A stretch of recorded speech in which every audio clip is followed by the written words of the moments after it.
Bom dia a todos e a todas. É um grande prazer estar aqui com vocês hoje. Vou começar dando algumas instruções. O nosso evento ele terá tradução simultânea português e espanhol. A tradução simultânea fica abaixo no computador ou no Zoom, abaixo da sua tela, do lado direito. Aqueles que quiserem escutar todo o evento em português ou em espanhol, por favor, é só escolher a língua que preferem. Se ficarem em off, vão estar escutando no som original, então vocês também têm essa opção.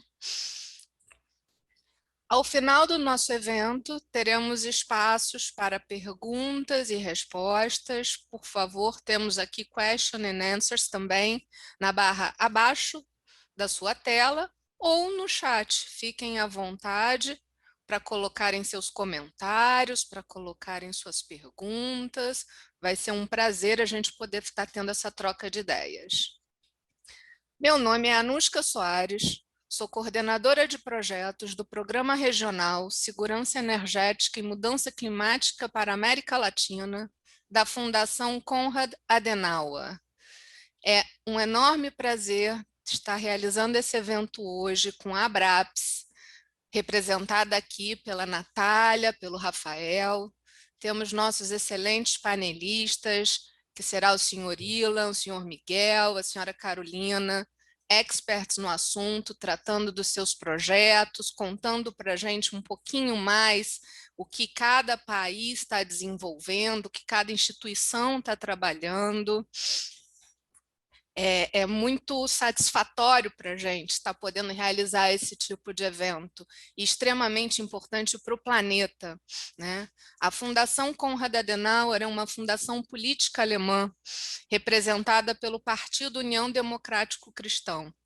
Trabalhamos em mais de 100 escritórios, desenvolvendo temas como democracia, Estado de Direito, economia social de mercado, entre vários outros. Liberdade, justiça e solidariedade são os nossos lemas.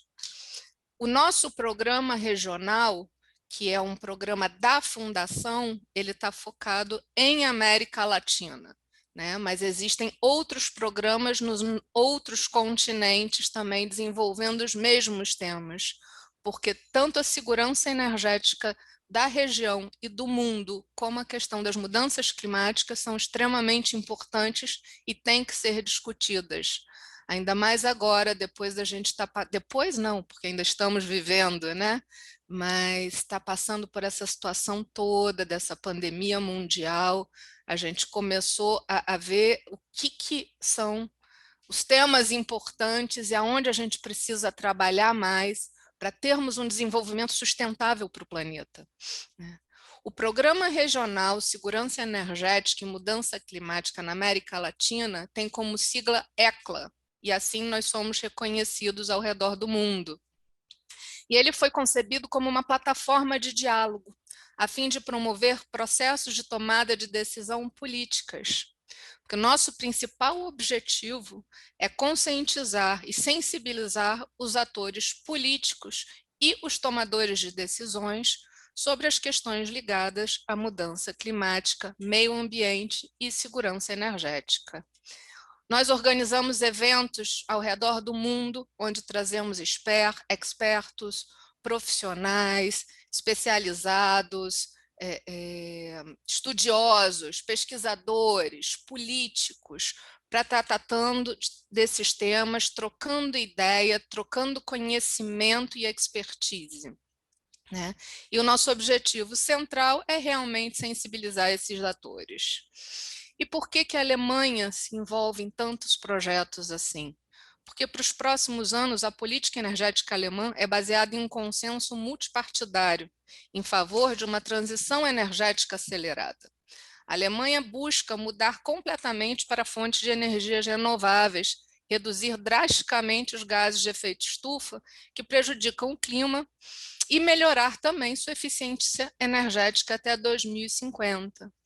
Então, eu acho que isso já mostra um pouquinho o porquê da gente estar aqui, né? A gente tem que trabalhar em conjunto e vamos escutar aqui que os nossos profissionais, expertos, convidados têm para nos ensinar nessa aula que será o nosso evento de hoje. Eu passo a palavra para a diretora da Abraps, Natália Moraes. Natália, um grande prazer estar aqui hoje com você. Muito obrigado por essa parceria. Bom dia, Nuska. Obrigada pelas palavras. Bom dia a todos os painelistas e todos que estão nos assistindo nesse momento. E eu começo agradecendo à Fundação Konrad Adenauer, através do seu Programa Regional de Seguridade Energética e Câmbio Climático da América Latina, ECLA, e a Abraps, que é a Associação Brasileira dos Profissionais pelo Desenvolvimento Sustentável, que juntas possibilitaram que esse evento acontecesse. E deixo meu abraço aqui para todos da Abraps. Agora sim, me apresento, eu sou Natália Moraes, diretora da Abraps Núcleo Rio de Janeiro, e é com muita satisfação que apresento esse primeiro seminário do projeto Green Tech Talks. E cabe aqui uma breve contextualização sobre o que é o projeto Green Tech Talks e a sua importância nesse momento.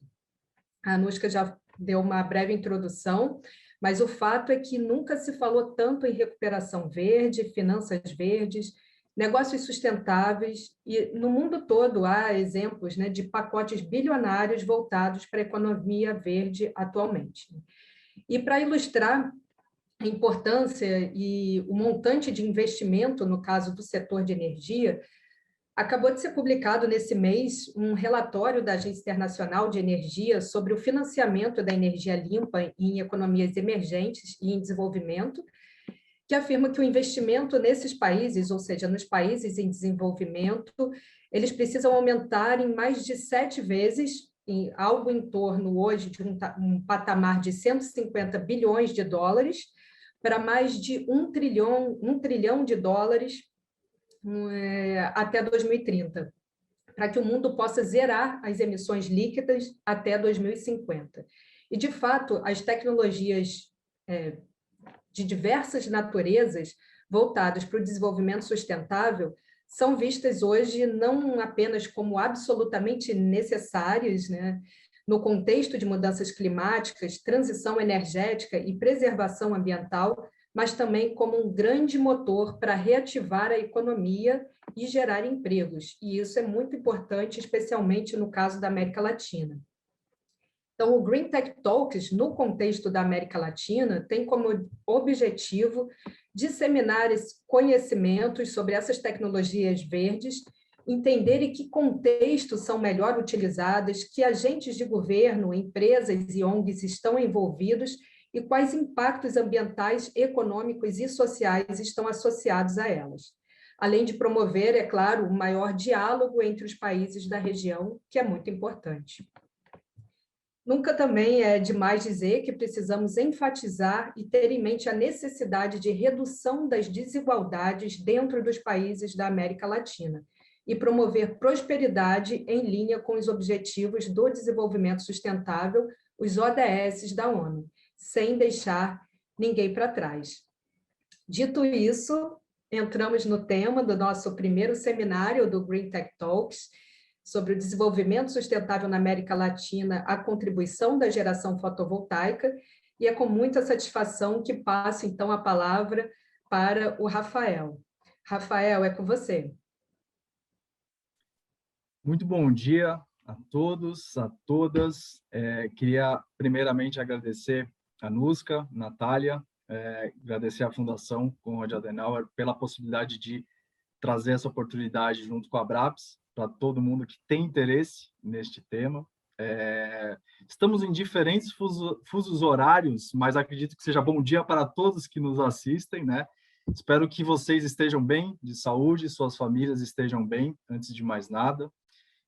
Temos hoje, como a Natália falou, um tema muito interessante. Para isso, nós convidamos pessoas especialistas, muito especiais, para falar sobre o tema de desenvolvimento sustentável na América Latina, com foco na geração solar.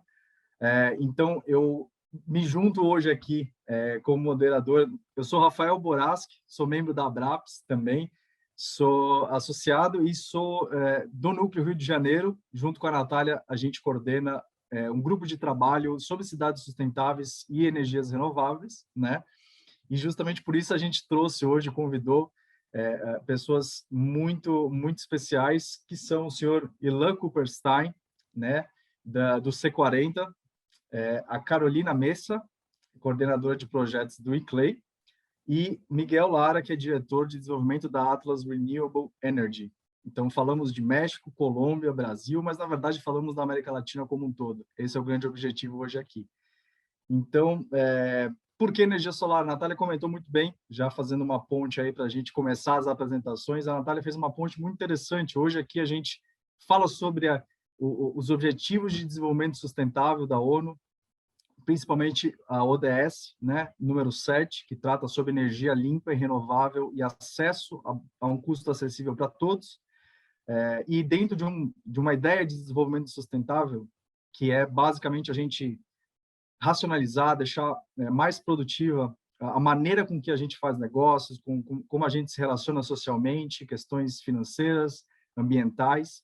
E a energia solar tem um papel fundamental na geração, nesse desenvolvimento econômico e social, né? Então, a gente trouxe os nossos especialistas, que são pessoas que têm visões aí muito interessantes e muito complementares. Então, a gente vai abarcar um pouquinho de tudo hoje aqui. Então, gostaria de começar agora apresentando o Ilan Cooperstein, que é vice-diretor regional da América Latina do C40 Cities. Ilan, muito bom dia. Deixo aqui para você a palavra e gostaria que você se apresentasse, falasse um pouquinho do C40 e, por favor, fique à vontade para compartilhar as suas experiências com a gente, tá bom? Muito obrigado pelo aceite do convite. Bom dia a todos. Rafael, obrigado você, Anushka, Natália, Konrad Adenauer, a Braps, pelo convite tão gentil, também aproveitando para saudar a Carolina e o Miguel. Um prazer participar desse evento também com vocês, nossos colegas do México e da Colômbia. E, finalmente, e principalmente, quem também está nos acompanhando, assistindo esse evento. A ideia é que seja também um debate, então fico muito interessado nas perguntas que possam vir depois. Bom, eu sou vice-diretor da C40 para a América Latina, então, muito brevemente, a C40 é uma rede de megacidades no mundo comprometidas com o enfrentamento da crise climática. Então, nós trabalhamos com prefeituras diretamente das cidades do mundo, as megacidades, somos 97 cidades hoje ao redor do mundo, e trabalhamos em todos os temas que se referem à mudança climática em cidades. Então, isso inclui, obviamente, energia, transporte e mobilidade, resíduos, adaptação, água, seca, financiamento, acesso a fundos e verbas para viabilizar os projetos necessários, infraestrutura urbana, entre outros. É interessante notar e começar, eu vou fazer rapidamente uma apresentação, mas antes apenas notar que nós temos 12 cidades na América Latina que fazem parte da C40, são as grandes cidades da região. Então, aí talvez começando pelos países dos nossos amigos aqui no México, nós trabalhamos com a cidade do México, com Guadalajara, na verdade a região metropolitana de Guadalajara, e a cidade do México, e na Colômbia trabalhamos com Bogotá e Medellín, as duas maiores cidades do país. E recentemente nós ajudamos todas as cidades a elaborarem planos de ação climática que fossem compatíveis com as metas do Acordo de Paris a nível subnacional. É a primeira vez que esse esforço é feito de maneira global, com uma mesma metodologia, e os resultados que já mostram é que a energia é um fator crucial. Em toda a região, ela é o que nós chamamos de energia estacionária, que pela metodologia dos inventários de emissões de gases de efeito estufa é a metodologia utilizada para governos subnacionais. Energia estacionária, ou seja, a energia que não está diretamente relacionada a transporte, porque, em geral, para o IPCC, energia é visto como um todo, para as cidades ela é dividida. Então, o que nós consumimos nas nossas casas, no trabalho, a iluminação pública, a iluminação em áreas comerciais e indústrias, tudo isso é energia estacionária, e ela é ou a primeira ou a segunda maior fonte de emissões de todas as cidades da América Latina. Algumas cidades aí, citando talvez Bogotá, por exemplo, e Buenos Aires, energia já é o primeiro setor de emissões, enquanto que para a maioria das cidades ainda é transporte. Mas, de qualquer forma, se as cidades querem chegar a zero emissão, como é o plano até 2050, a energia é um tema crucial para qualquer plano. Então, todas as cidades, todos os planos, se você olhar o plano de Medellín, de Quito, de Lima, de Buenos Aires, de São Paulo, de Salvador, de Guadalajara, todos têm metas também para energia renovável, sobretudo energia solar, que é uma energia mais possível, mais factível de se instalar e produzir no território urbano. Então, todos os planos já contemplam metas de energia, o que é novo também, porque em nenhum país da América Latina, os municípios, as cidades, o nível municipal tem grande atuação na governança de energia. Então, a atuação de cidades nesse setor é relativamente nova, com planos, com metas, com políticas, com equipes. Isso tudo é muito recente. Normalmente, isso fica muito mais a cargo do governo nacional ou federal do que de cidades, só que elas vêm tomando essa posição. E aí, trazendo aí sim para a apresentação, eu acho muito oportuno esse momento a gente estar discutindo esse tema, aí trazendo uma perspectiva de Brasil, apesar da gente ajudar e apoiar e trabalhar com cidades de toda a região no tema de energia, esse momento é muito oportuno, por três grandes razões. O primeiro, nós vemos aí uma seca histórica e um problema de disponibilidade de energia advinda de fontes hidrelétricas no Brasil, o que faz com que nós tenhamos que ativar fontes de energia oriundas de combustíveis fósseis, o que suja a nossa matriz, são energias mais caras e, na verdade, caminham contra as metas do Acordo de Paris. Então, nós emitimos mais. O Brasil, assim como, sobretudo, a Colômbia, temos matrizes muito limpas relativamente, mas estamos dando passos para trás, o que não é a tendência global, por conta dessa questão das chuvas aqui, por exemplo, e a falta de disponibilidade de energia de origem hidrelétrica, que é a maior parte compõe a maior parte da matriz de energia elétrica brasileira. O segundo ponto é também a AMP, a medida provisória para a privatização da Eletrobras, como nós temos acompanhado na mídia, que traz uma série dos chamados jabutis, que obriga a geração por anos a vir, né, pelos anos seguintes, de energias de combustíveis fósseis. Então, também é uma medida provisória que vai guiar a privatização da Eletrobras, que traz uma série de componentes muito problemáticos para metas ambiciosas de uma energia limpa e sustentável. Então, isso aumenta ainda mais a importância das cidades e dos municípios como um governo de um nível subnacional que também está tomando a liderança nesse tema. E aí o terceiro fator que eu acho que traz é justamente, na semana passada, nós lançamos o que, pelo menos a nossa pesquisa nos mostrou, o primeiro relatório feito especificamente para governos municipais no Brasil para apoiá-los na implementação de projetos de energia solar fotovoltaica. Então, eu vou compartilhar com vocês muito rapidamente, tentar passar rapidamente pelos slides, mas para passar um pouco do que estão nesses relatórios, né? Ele, obviamente, a maior parte do conteúdo é focado no Brasil, por conta de um projeto que nós temos com a GIZ, a Agência de Cooperação Alemã, e a parceria com a ABSolar, a Associação Brasileira de Energia Solar Fotovoltaica, e aí com o apoio dos consultores que foram contratados, MITSID, Ideal e IES Fotovoltaica, da Universidade Federal de Santa Catarina, que fizeram um guia específico para municípios brasileiros. Porque vale também colocar que o Brasil tem aumentado de forma dramática e positiva a geração de energia solar fotovoltaica, mas apenas 1,8% dessa geração por governos municipais, né, nos edifícios e propriedades municipais, ou em iluminação pública, que também compete aos municípios. Então, os municípios ainda não conseguiram atingir o potencial que eles têm nessa transição, e a ideia aqui é justamente ajudá-los a fazer essa transição de maneira mais rápida e sustentável, tanto ambientalmente como economicamente.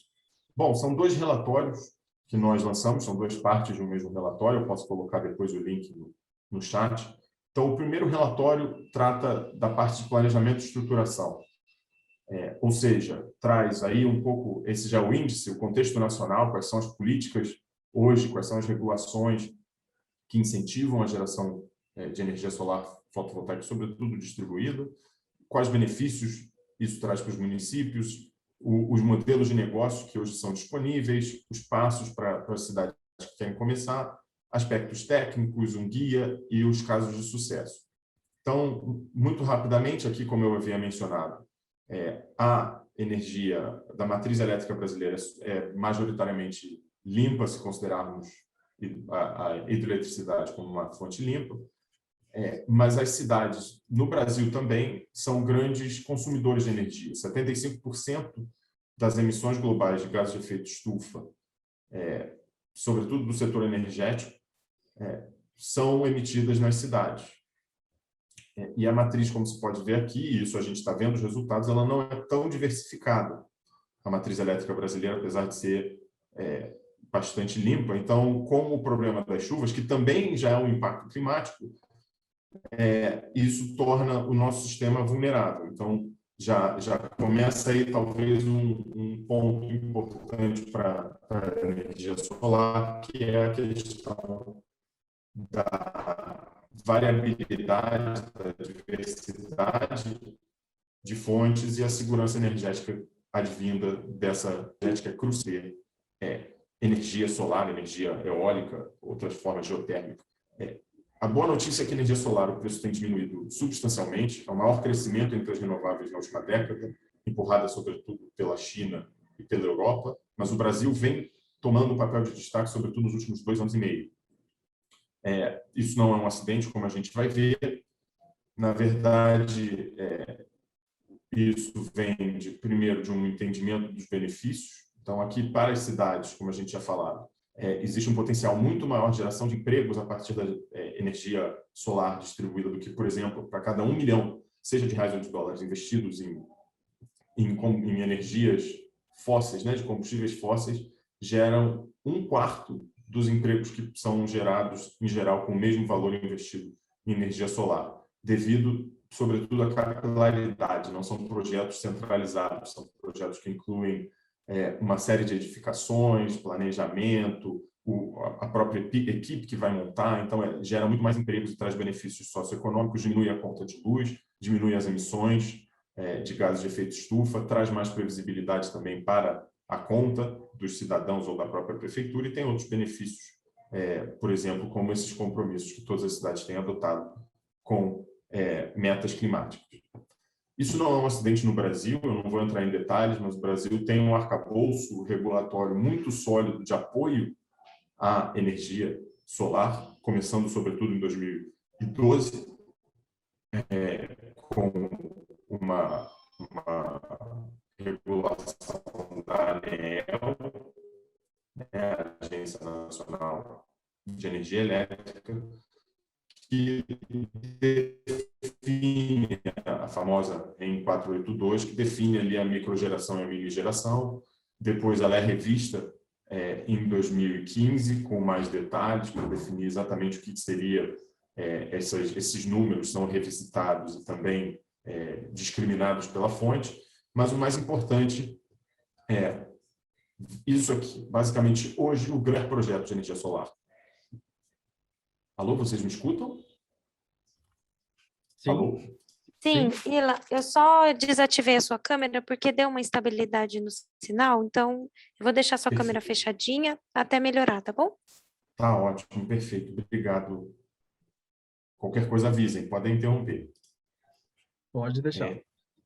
Bom, voltando aqui, basicamente, o grande incentivo hoje é que toda essa tarifa de uso do sistema de distribuição, que é o chamado fio B, fio A, e esses encargos aqui da parte na direita que vocês podem ver, os projetos são isentos desse custo, então diminui significativamente o custo dos projetos de energia solar, tornando-os muito mais factíveis. E isso segue um modelo global de realmente incentivos, sobretudo no início. Hoje, energia solar fotovoltaica no Brasil ainda não representa nem 1% da geração. Normalmente, o número utilizado para esse tipo de incentivo mais agressivo é até os 5%, quando já existe um mercado mais consolidado, criando aí essas 4 modalidades de geração distribuída, que não vou entrar em detalhes também, mas é bastante interessante porque cria diferentes opções para aquele consumidor, isso inclui governos municipais que queiram gerar a sua própria energia.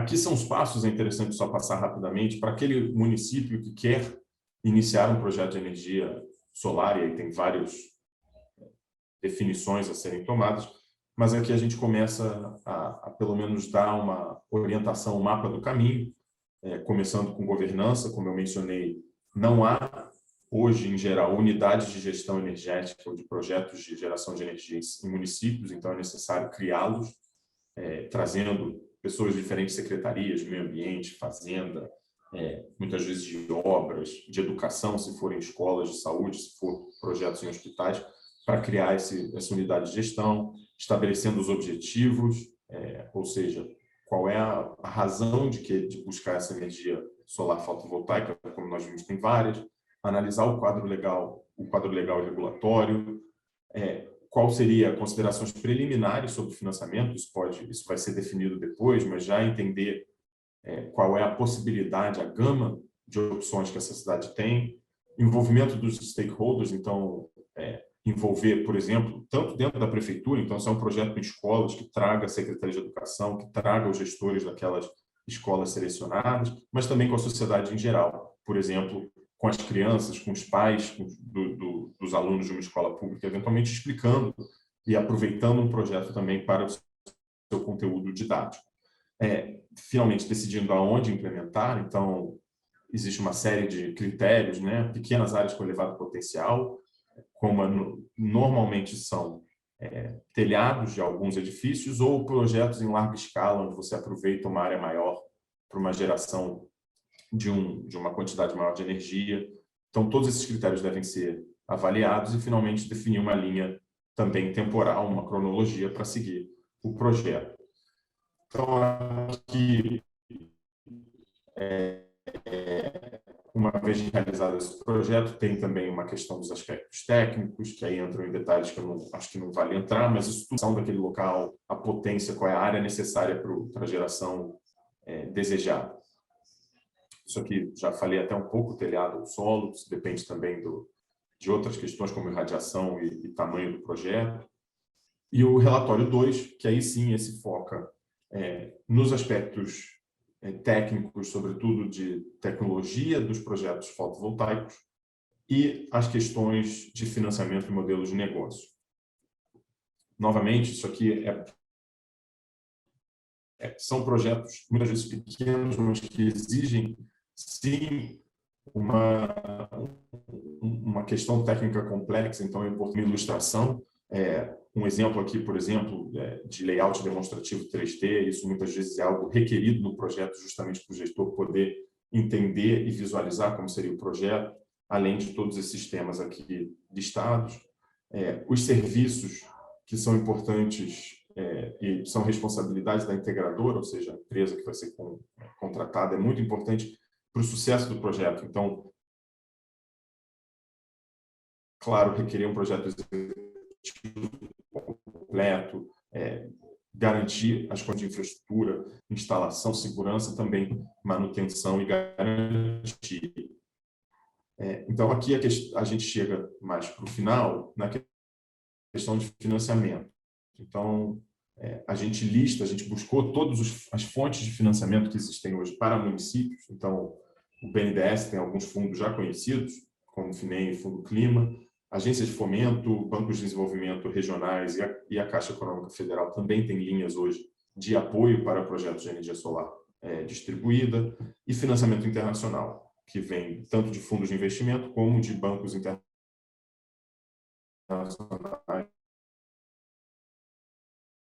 como o BID, CAF, Banco Mundial, que muitos detalhes, mas o interessante da energia solar é que ela é muito flexível em termos dos modelos de negócios.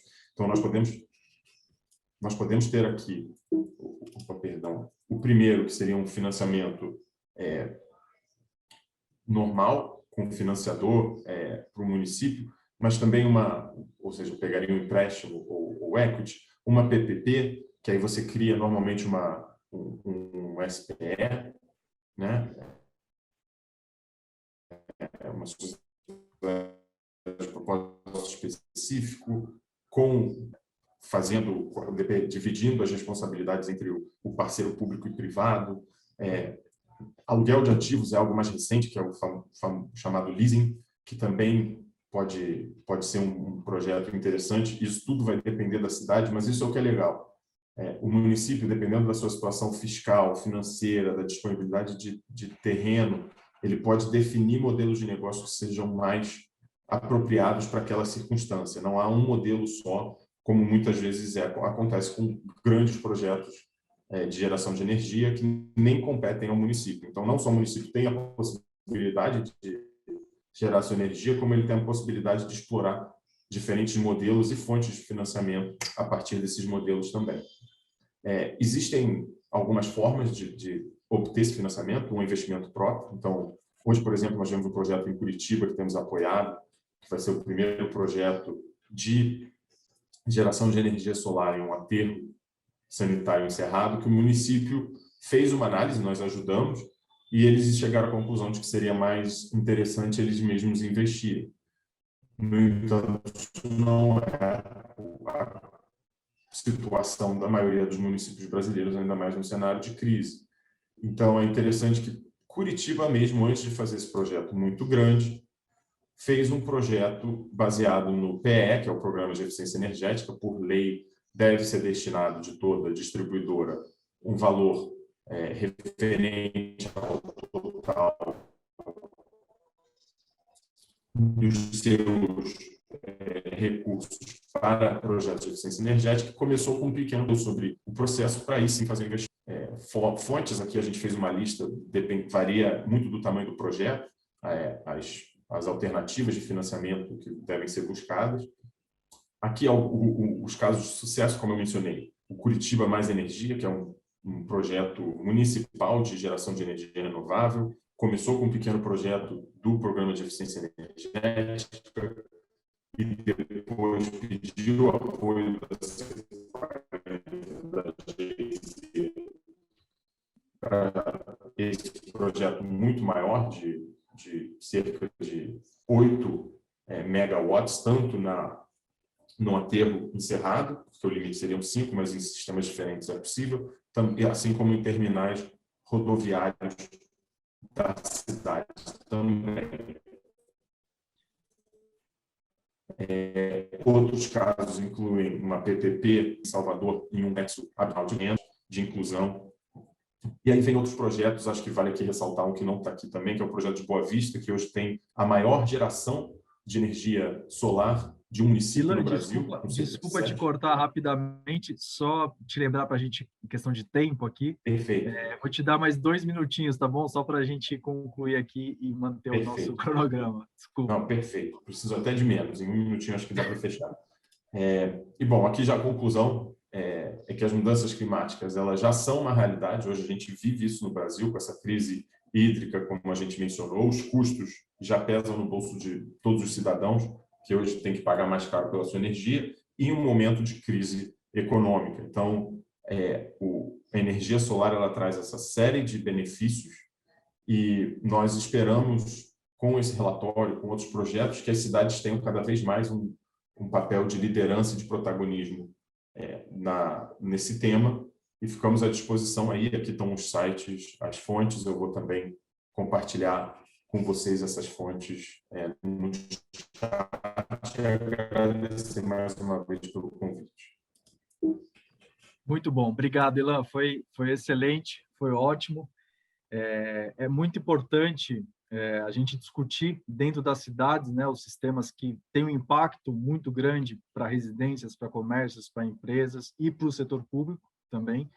Então, é muito importante a gente ter ações como essas, que fazem com que a gente desenvolva um potencial de energia renovável, como você bem falou, e é o nosso tema aqui hoje, da energia solar, né? Então, é fundamental que a gente consiga fragmentar, principalmente da geração distribuída, ter um impacto imenso, não só ambientalmente, mas também em termos de custos. E aí foi muito legal você usar os exemplos que você utilizou. Obrigado pela tua explanação, tá bom? Eu convido aqui a nos juntar agora a Carolina Mesa. Eu também gostaria já que o Miguel já nos juntasse aqui no painel. Mas, Carolina, Estamos aqui hoje com a pessoa que trabalha no ICLEI, a Carolina Messa, que é coordenadora de projetos do ICLEI. Carolina, fique à vontade, obrigado por ter aceitado o nosso convite de participar hoje aqui. Eu te deixo aí à vontade para você se apresentar, falar um pouquinho mais do ICLEI e também para você explanar um pouquinho mais o nosso tema, tá bom? Obrigado mais uma vez.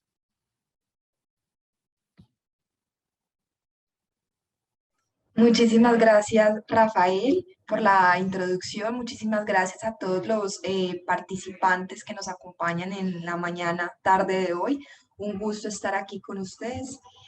Si me permiten unos minutos, por favor, voy a compartirles pantalla. Un segundo, por favor.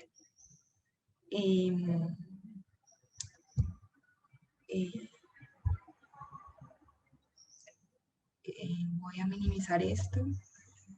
Tengo 20 minutos, ¿cierto? ¿Ahí me escuchan bien? Como para... Perfecto. Bueno, perfecto, para no... Sí. Son las 9:40 aquí en Colombia.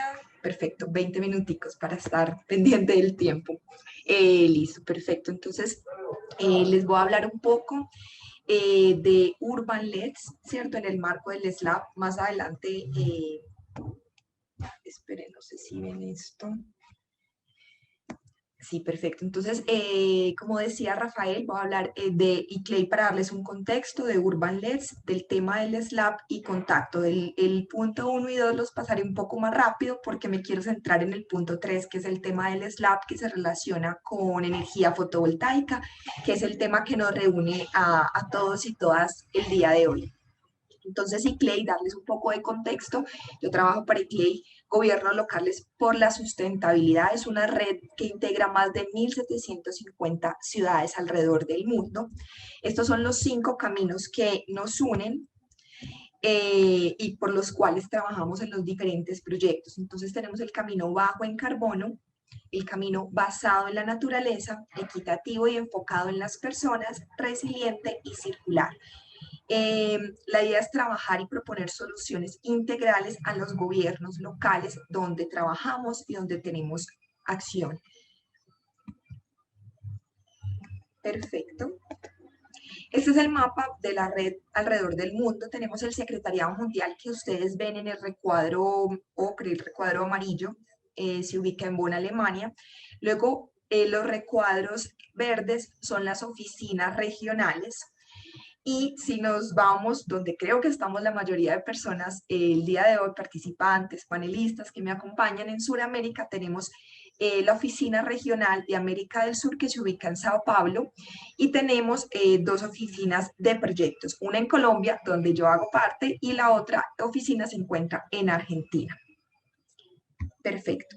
En el marco de este proyecto que se llama Urban LEDs, acelerando la acción climática a través de la promoción de estrategias de desarrollo urbano de bajas emisiones, es un proyecto que implementa ICLEI con nuestro socio ONU Habitat, es un proyecto financiado por la Comisión Europea y la duración va hasta este año. Entonces, la idea es contarles más adelante qué hemos hecho desde el 2017-2018 que iniciamos este proyecto global y cuál ha sido ese proceso de energía alternativa que estamos apoyando a los gobiernos locales. Este es uno de los proyectos globales más grandes, más interesantes de ICLEI. Es uno de nuestros proyectos bandera. Estos son los países participantes, los países que ustedes ven en color naranja son los países que hacían parte de la fase 1 e integran nuevamente la fase 2, y los países de color agua marina, Colombia, Ruanda, Bangladesh y Laos, son los países que se unen en la fase 2. Por eso llamamos de un Urban LEDs 2, porque nos encontramos actualmente ya cerrando la fase 2. Estos son los objetivos que persigue el proyecto: reducir las emisiones de GI, la integración de diálogos multinivel, es decir, todo lo que llevemos al gobierno local que esté en línea y esté coherente con las directrices y lineamientos a nivel nacional, apoyar caminos para el financiamiento, todo el tema de cooperación, digamos, toda esta participación en eventos, promover, invitar a las ciudades de otros países a que nos cuenten, a inspirar a otros, a que las ciudades de Colombia cuenten a otros gobiernos qué han hecho, cuáles han sido sus retos, esas soluciones, y por último el tema de monitoreo, reporte y verificación. Me voy un poco hacia atrás. En el objetivo apoyar caminos para el financiamiento nos estábamos preguntando, bueno, cómo apoyamos a las ciudades colombianas, a las ciudades de Brasil, a las ciudades que hacen parte de este proyecto, porque, bueno, teníamos ya, digamos, unos planes de cambio climático diseñados con unas acciones muy interesantes, pero siempre el cuello de botella está, bueno, ¿de dónde saco recursos? ¿Cierto? Entonces ahí, respondiendo a esta interrogante, digamos, creamos la iniciativa Les Lab, que tiene como objeto mejorar la capacidad instalada de las ciudades para conseguir recursos, para financiar proyectos con un enfoque climático claro. Y cuando hablamos de un enfoque climático claro, es tocar las variables o los enfoques, por así decirlo, valga la redundancia, de mitigación y adaptación. Y el sector energético es el foco del SLAP del 2020 y 2021, porque este año pues terminamos. Un poco el contexto de Colombia similar a como nos explicaban en el contexto de Brasil. En Colombia iniciamos por allá en el 2001 a mirar y a hablar todo el tema del uso racional y eficiente de la energía, ¿cierto? Esta similar al mapa, estuve pues atenta a la presentación anterior, y aquí obviamente casi que toda la energía que llamamos que usamos en nuestras casas, en nuestras industrias, entre otros usos, viene de la energía hidráulica, y vemos cómo la matriz energética se ha ido diversificando. Tenemos en energías no convencionales como energía solar y eólica llegando apenas a un 1%, pero la idea es ir cambiando esta matriz. Por ejemplo, tenemos mucha dependencia del tema hidráulica, y es algo que, digamos, también nos enorgullece en general en Colombia, pero todo el tema de cambio climático no podemos seguir dependiendo de una sola fuente de energía, como es el agua, por todos estos cambios que vamos a tener en el 2030, 2050, de acuerdo a los escenarios de precipitación y temperatura que sin duda nos van a afectar de una u otra forma. Entonces hay que ir mirando hacia dónde nos movemos. Entonces les decía que hacia 2001 ya teníamos una ley, ¿cierto? Pero pasaron diferentes años para poder estructurar una serie de mecanismos, estructurar la normatividad colombiana en materia de energía, y ya hacia el 2014 tenemos ese tema de diversificación energética, ¿cierto? Colombiana, que les hablaba a raíz de la gráfica que les estaba mostrando en la izquierda. Y en el artículo 32, precisamente de esa ley, habla precisamente de las tareas o el compromiso de los gobiernos nacionales y locales en hacer más eficiente el uso de la energía. Entonces ahí le pone una responsabilidad ya puntual a diversificar esa matriz. Teníamos, y resalto, hay mucha más normatividad, pero solo quiero resaltar esta: el decreto 348 del 2017 ya son los lineamientos de política pública en materia de gestión eficiente de energía, pero teniendo en cuenta ya los excedentes de autogeneración a pequeña escala que antes del 2017 no estaban bien regulados. La resolución 196 del 2020 nos habla ya de los beneficios tributarios del descuento, eso también lo veía en la normatividad de Brasil, y el tema de la NTC, norma técnica colombiana, ya es específicamente las disposiciones, digamos, ya técnicas en materia de sistemas solares fotovoltaicos. Esto es un resumen del tema normativo en Colombia, como para darles un poco de contexto. Teniendo en cuenta, digamos, esos estudios, esas bases que teníamos nacionales, solicitamos a las ciudades de Colombia y Brasil presentar unos proyectos con el foco de energía. Entonces tenemos acá algunas de las ciudades, no sé si algunos conocen o han escuchado, me imagino alguna de estas ciudades, no son las principales como la capital Bogotá y Medellín, pero son ciudades muy interesantes que han ido trabajando en ese proceso de identificación de proyectos y buscar el financiamiento. Entonces veíamos que Ibagué tenía un tema con el de café, que para Colombia pues para nada es un secreto, digamos, tenemos esa producción de este producto tan importante agrícola. El tema de Cartago también fue un proyecto para apoyar el tema en energía en instituciones educativas, en Manizales, Envigado y Tópaga, y de ahí se seleccionaron varias ciudades, 2 ciudades. Estas son las consultorías que nos apoyan en ese proceso de capacidad instalada en los municipios. Aiker Mid-City de Brasil, Gil y Marcap están ubicadas acá en Colombia. Entonces el proceso del SLAP consistió en la selección, precisamente en que las ciudades participaran y entregaran un formulario con el proyecto que querían postular. De ahí se seleccionaban las ciudades. Para Colombia se seleccionaron Tópaga y Envigado. Planeación, entonces ya habiendo seleccionado estas dos ciudades, se hacía un diagnóstico, una planeación del proyecto. Luego seguía la fase de preimplementación. La selección, planeación y preimplementación se dio en el 2020. Todo el tema de diagnóstico, ya de ingeniería, el tema financiero, y la implementación se está dando en el 2021. Los proyectos elegidos, como les decía, en Envigado tenemos un proyecto que espera, digamos, proveer la energía, teniendo en cuenta pues el uso de la energía solar, y entregar a la Secretaría de Medio Ambiente de Envigado, que se ubica en el departamento de Antioquia, entre el 70 y el 100% del consumo en energía. Se han estimado la reducción de emisiones, ¿cierto?, de CO2, que eso es uno de los focos, reducir emisiones, el enfoque en mitigación, entre 238 y 285 toneladas de CO2 en los años de operación o vida útil del sistema. Y lo mismo para Tópaga, que es una ciudad pequeña que se ubica en el departamento de Boyacá, y este proyecto de instalación de panel fotovoltaico se instalará en una institución educativa. Espera proveer entre el 80 y 100% del consumo de la energía, y se ha calculado, este proyecto es un poco más pequeño que el de Envigado, y la reducción de emisiones sería entre 51 y 68 toneladas de CO2 también durante la vida útil del sistema. Durante el año pasado se hizo con las ciudades un tema de unos insumos técnicos y un modelo de financiamiento, ¿cierto? Entonces se estudió la parte de ingeniería, digamos, la prefactibilidad técnica y financiera de los edificios que se querían o donde se pretende instalar los paneles fotovoltaicos. Esa es una foto de la institución educativa en el municipio de Tópaga, y esa es una foto donde está ubicada la Secretaría de Medio Ambiente de Envigado. Entonces, parte de los insumos técnicos, voy a mirar el tiempo, sí, perfecto, todavía tengo un poquito de tiempo, sí. Parte de los insumos técnicos en estos edificios es hacer un diagnóstico.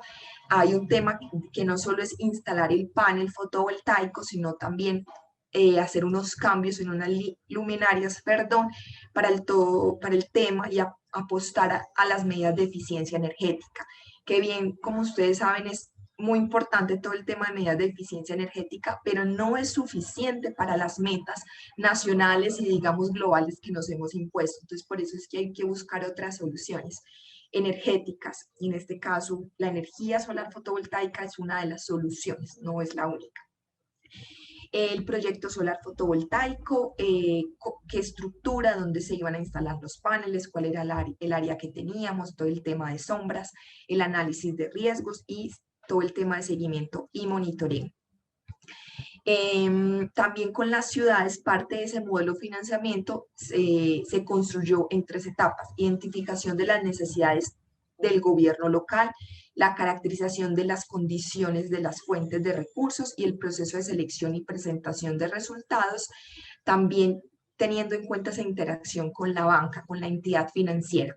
Entonces, cuando hablamos, por ejemplo, de las necesidades de gobierno local, cuáles son esas necesidades ante trámites, cuál es la necesidad o capacidad más bien de endeudamiento, cuáles son esos flujos de caja, y entender esas necesidades no solo económicas, sino también de personal que va a estar involucrado en el proyecto para poder, digamos, surtir y mirar esas necesidades, cómo le damos solución. Perfecto. Y en el tema de modelos de financiamiento era entender muy bien con el gobierno local, con las secretarías que nos estaban acompañando en este proceso, cuáles son los plazos, cuál es el pago, cuál es la inversión inicial que requiere el proyecto. Algunos proyectos sabemos que tienen restricciones cuando son muy pequeños. Hay algunas restricciones debido al monto y al capital de operación que a veces lo hace inviable. Entonces era importante entender cuál es esa inversión inicial, el costo de operación y mantenimiento, los costos financieros que se asocian con los intereses, las garantías y las formas de financiación. Y terminando con ese modelo de financiamiento, entendimos, y esto es, digamos, similar, no me voy a detener en cada uno de los puntos porque los veíamos en la presentación anterior de manera general, no hay una única receta, digamos, no, esto no es un modelo determinístico, sino que por el contrario es visualizar diferentes fuentes que pueden aportar a desarrollar un proyecto, ¿cierto? Entonces tenemos aquí algunas fuentes como fondos propios, las ESCO, que son Energy Service Company, donde se trabaja por medio de un plan de ahorro, el leasing sostenible, es también con un canon, donde ya al final de un periodo de tiempo se decide si el activo se hace propio o ya se entrega al leasing o a la banca. El fondo de capital privado son fondos asociados que se unen o que se forman con diferentes entidades. Tengo aquí la banca de fomento o banca de desarrollo. En Colombia hay una muy conocida que es Findeter, que trabajan, por ejemplo, con líneas de redescuento y pueden financiar hasta el 100% del proyecto. Y abajo, creo que no lo ven, son las bancas multilaterales como CAF, BID, Banco Mundial, entre otros. Perfecto. Aquí me devuelvo antes de pasar a la otra diapositiva. Entonces, lo que se hacía con el gobierno local en reuniones, talleres, todo esto nos tocó en plena pandemia. Entonces, claro, asumimos todo el reto de la virtualidad, como sin duda todos nos ha pasado. Entender cómo funcionan estos fondos, cuáles son los plazos, cuáles son las garantías, cuál es el tipo de financiamiento, cuál es el procedimiento, cuáles son los trámites. Fueron diferentes reuniones, talleres que hicimos con cada uno de estas instituciones financieras junto con el municipio. Entonces fue, digamos, un tema de darle capacidad instalada al municipio para que puedan ya, digamos, en el mediano, largo plazo, ir entendiendo que cada uno de estos fondos funciona de una manera diferente y cómo el municipio se puede ir metiendo, digamos, en este camino de financiamiento. Acá, perfecto, ya hay unas actividades que se hicieron en el 2020. En respuesta a todo lo que les he ido mostrando, se hizo un webinar, varios webinars. Bueno, sí, repito, todo esto fue virtual, viabilizando proyectos de eficiencia energética en Topaca y Envigado, donde se invitaba no solo a Topaca y Envigado, sino a las otras ciudades urbanlets a entender y a irnos capacitando en este tema de financiamiento climático. Se hizo otro webinar 2 y se hizo ya el 4 de diciembre del 2020, ya un taller final consolidando y mostrando todo este proceso del 2020. Y ya en el 2021 se entregó, ya tenemos pues obviamente públicos esos insumos técnicos y esas capacitaciones que se hicieron en el 2020. Y este año próximamente tendremos la implementación de los paneles solares, paneles fotovoltaicos en Topaga y Envigado. Entonces, a raíz de como todo este proceso. Creo que es la última diapositiva. Sí, exacto, bueno, terminé creo que 2 minuticos antes. Muchísimas gracias. Estoy igual disponible para algunas preguntas, comentarios. Mil gracias. Vou dejar de compartilhar. Muito obrigado, Carolina. Realmente você foi precisa no seu tempo aí na sua exposição. Parabéns. Mas foi muito interessante, muito bacana o conteúdo que você acaba de repassar. A gente consegue identificar na fala tanto da Carolina quanto na fala do Ilan essa preocupação em relação os projetos fotovoltaicos ainda dependem muito não só de uma questão de custos, mas de uma questão também de olhar a regulação, a regulamentação do local, né? Como a gente tem no Brasil, como a gente tem na Colômbia, como a gente tem em outros lugares da América Latina, e também o envolvimento de diversos atores que participam do projeto de construção, não só se utilizam da energia, mas participam do processo de construção, como é o caso de investidores, também de financiadores, enfim, é muito interessante. Tanto a Carolina quanto o Ilan falaram de cidades, né? Falaram de projetos muito próximos aí do setor público, que afeta as zonas urbanas, mas também a energia solar, ela tem uma expansão maior. Ela tem, nós conseguimos identificar usinas gigantescas hoje que produzem energia solar que vai abastecer uma série de residências, uma série de comércios, de indústrias, de empresas, e para nos dar uma visão deste segmento, que é um pouquinho diferente, ainda dentro da energia solar, vou convidar o Miguel, que é diretor de desenvolvimento da Atlas Renewable Energy, para fazer a sua exposição, explicar um pouquinho melhor quem é ele, como que atua a Atlas e qual que é a contribuição no desenvolvimento sustentável que a energia solar com usinas de porte, que a gente chama de utility, né? Como que elas podem impactar. Então, Carolina, obrigado, e Miguel, eu peço aí para que te passe a palavra para que você possa fazer aí a sua exposição agora. Muchas gracias, Rafael. Un gusto estar aquí con ustedes. Primero que nada, agradecerles la invitación para participar y muy contento de poder tener este espacio para contarles qué hacemos. Voy a empezar a compartir mi pantalla. Sí.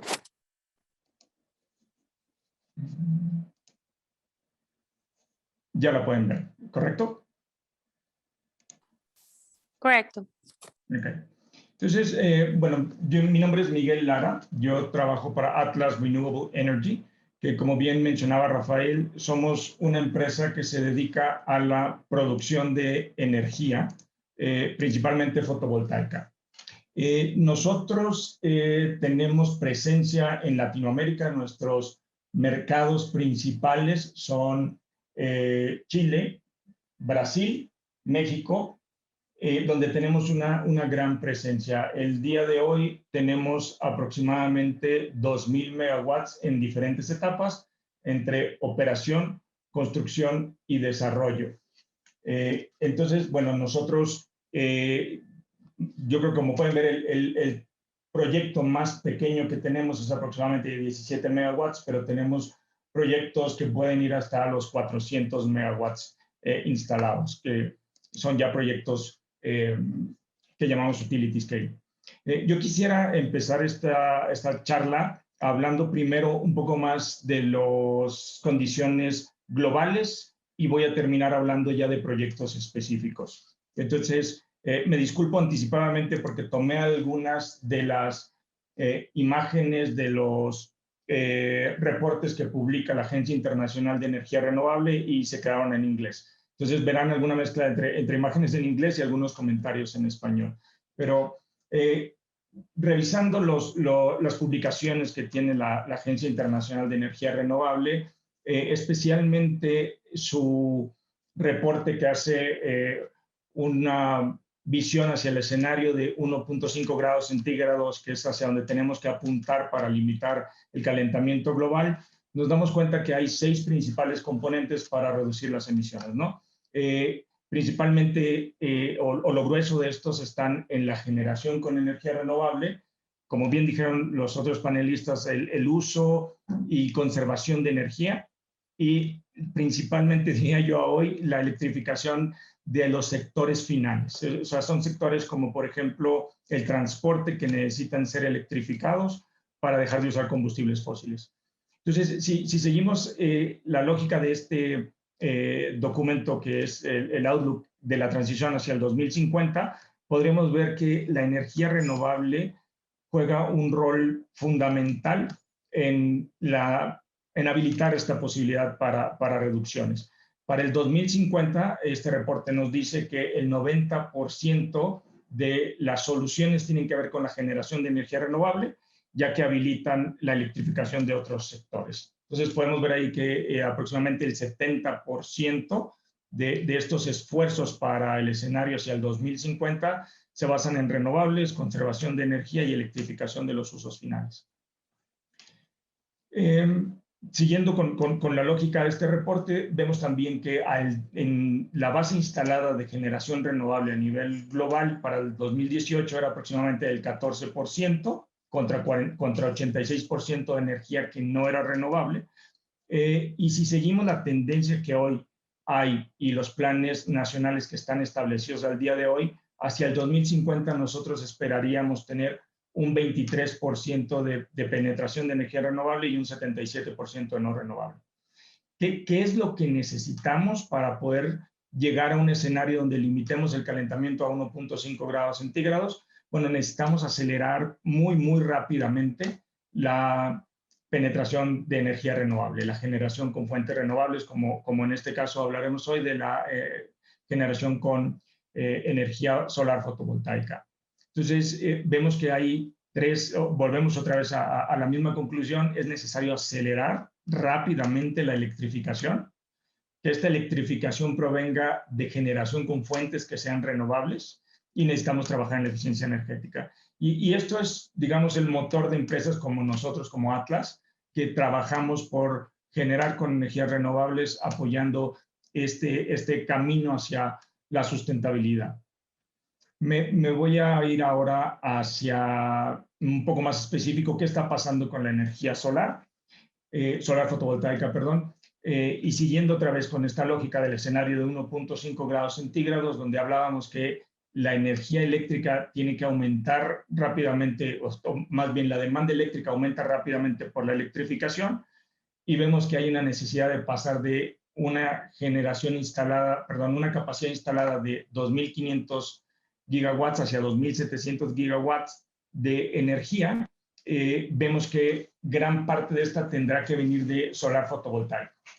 ¿Por qué se vuelve tan interesante la solar fotovoltaico? Como ya mencionaron mis compañeros, de la última década, solamente si volteamos a ver la última década, los costos de capital para instalar una planta renovable han bajado increíblemente, ¿no? Cuando estábamos alrededor de $5,000 por el kilowatt instalado, hoy estamos por debajo de los 1,000.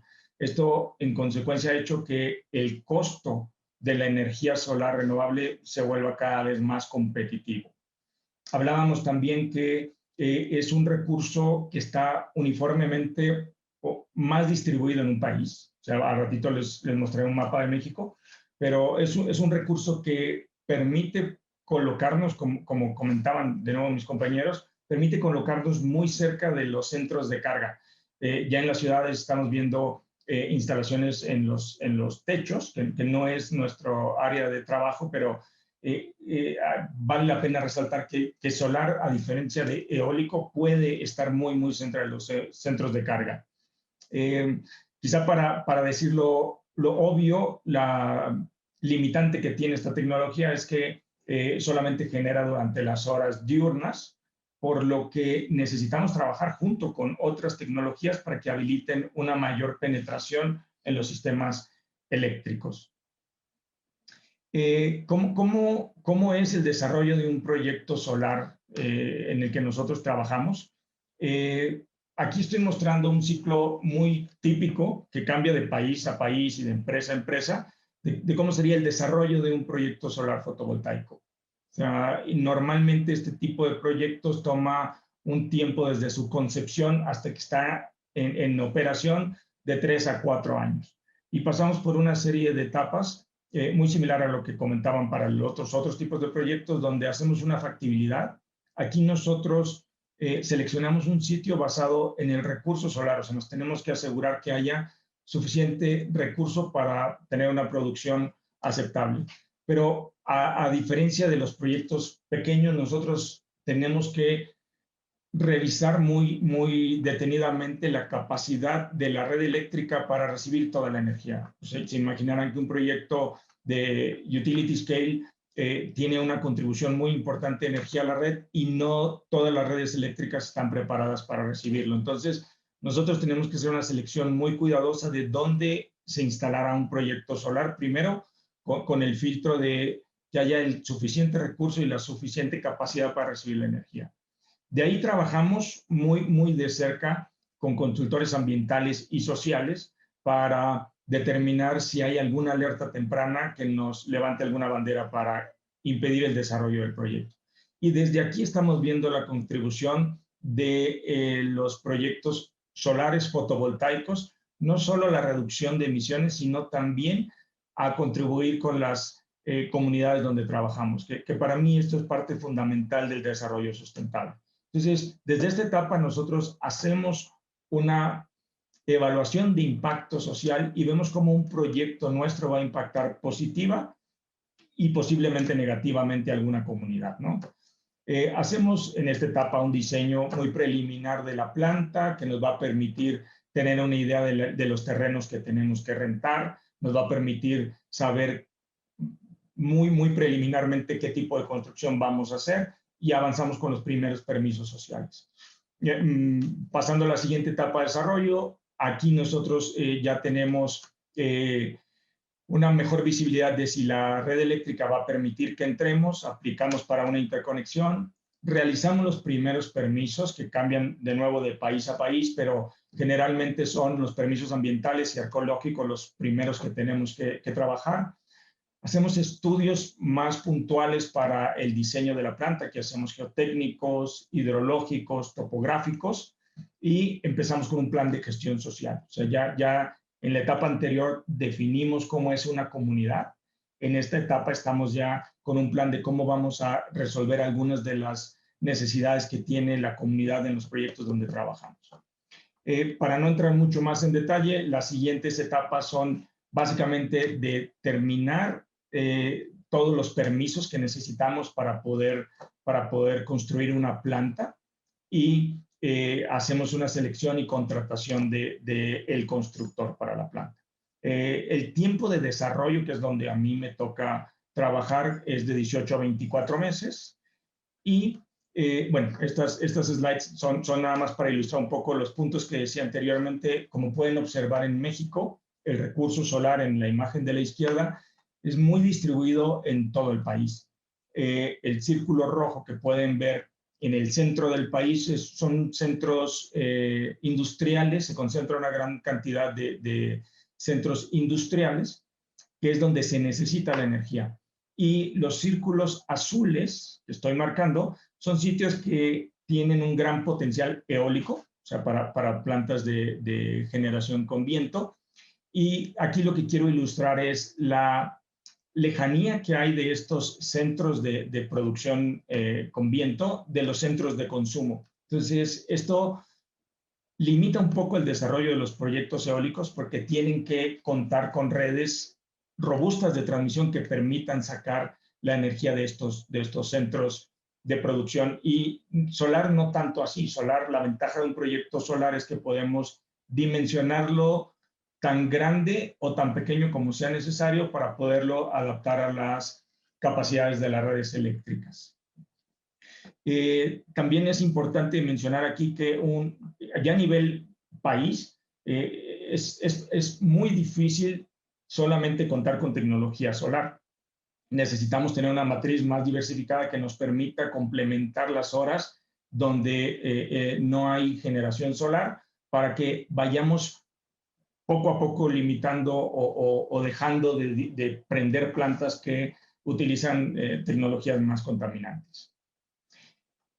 ¿Con qué tipo de actores trabajamos nosotros en un proyecto solar? O sea, la cadena de valor de un proyecto solar es muy grande. Tiene que ver desde la compra de los insumos que se necesitan para la elaboración de los paneles, de las estructuras donde se montan los paneles. Tiene que ver con todos los trabajos que se crean a la hora de estar fabricando los paneles, llevándolos de un país a otro para poderlos instalar en el sitio, contratación de personal para que nos ayude a instalar proyectos, especialistas que nos ayudan a diseñar las soluciones para interconectar nuestras plantas a las redes de alta tensión existentes y posteriormente la operación y mantenimiento de las plantas, que su tiempo de vida es aproximadamente 35 años y al final de la vida pues el retiro de estas plantas, ¿no? A mí en lo particular me toca trabajar en la barra que ustedes pueden ver con la leyenda que dice Project Planning, que es el diseño de los proyectos.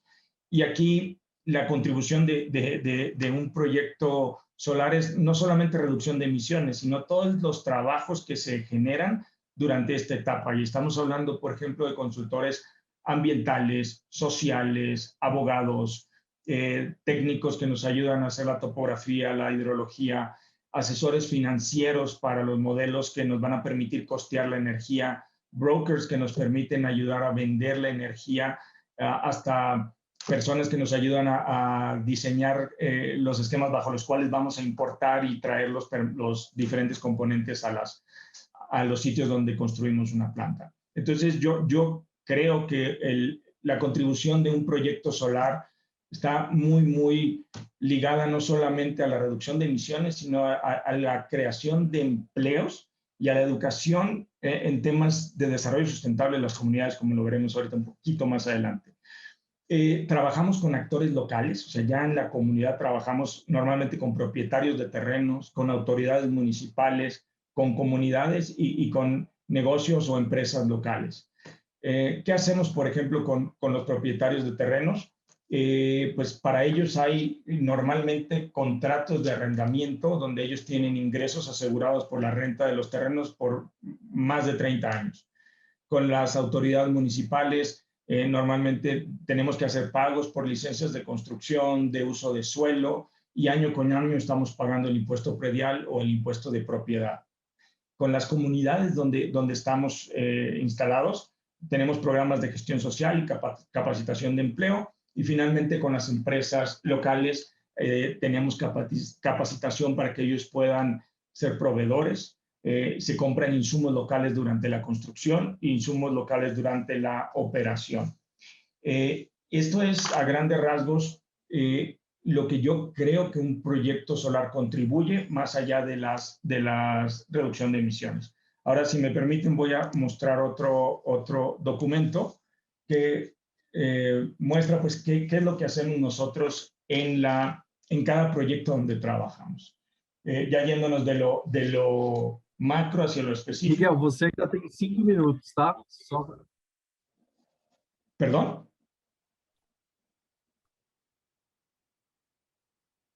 Perfecto, claro que sí. Sí. Nosotros como empresa estamos muy comprometidos con la educación, la equidad de género en las comunidades donde trabajamos y en la vida sostenible. Entonces, yéndonos otra vez de lo global hacia lo particular, nosotros trabajamos con todas las comunidades donde estamos, me voy a adelantar, y por ejemplo, en algunos de los proyectos que tenemos, se han creado 696 empleos durante la construcción, 75% de este trabajo ha sido local. Trabajamos en capacitar a los maestros en temas de educación ambiental y sostenibilidad. Trabajamos con comunidades, por ejemplo, para reforestar, para hacer proyectos de apicultura. Me voy un poco más rápido. Trabajamos con comunidades para dotarlos de infraestructura, en algunos casos donde hace falta. Trabajamos, miren, por ejemplo, este proyecto fueron 1,154 empleos, de los cuales 68% fue trabajos locales.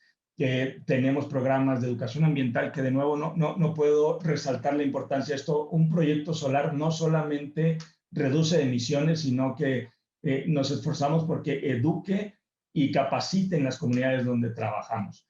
En este proyecto estamos viendo viveros. Tenemos un proyecto de formación laboral femenina y nos hemos dado la tarea de que se creen empleos y se capacite a mujeres para que trabajen en la construcción de las plantas. En México, por ejemplo, se donaron paneles para escuelas que no tenían acceso a esta tecnología para que reduzcan también sus costos de generación. Se reforestó. En Chile trabajamos con centros comunitarios, reforestamos. Me voy a adelantar un poquito. Tenemos, por ejemplo, para todas las personas que trabajan con nosotros, oportunidades específicas para mujeres.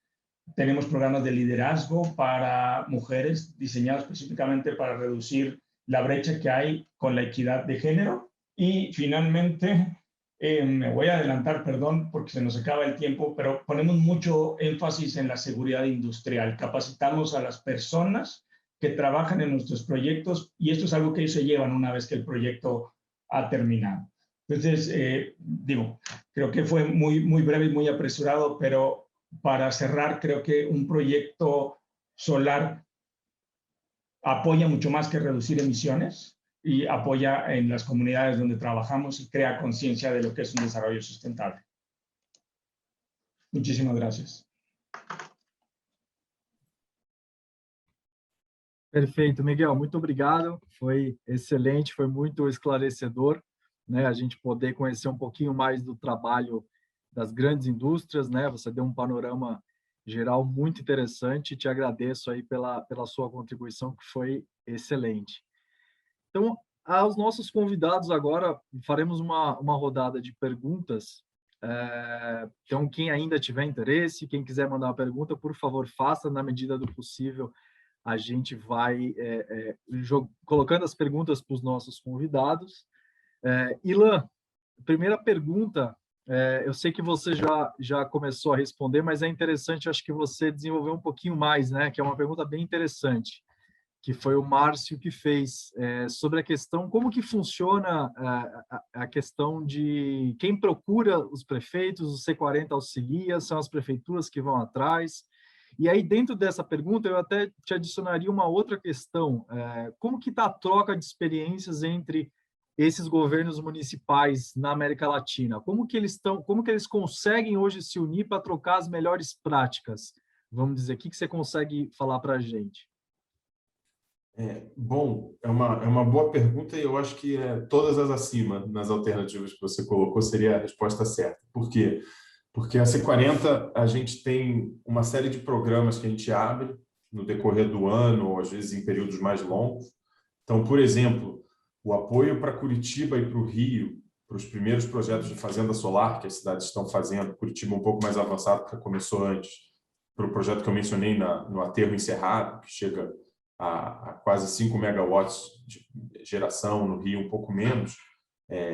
Esse projeto, na verdade, foi uma chamada para as prefeituras, então as cidades membros da C40 poderiam aplicar com o projeto, tinham que dar uma série de detalhes do projeto, não poderia ser um projeto ainda numa fase muito inicial, tinha que já ter alguma análise de previabilidade ou algum respaldo político, seja no planejamento estratégico ou um plano setorial do governo, e a partir dali esses projetos foram selecionados.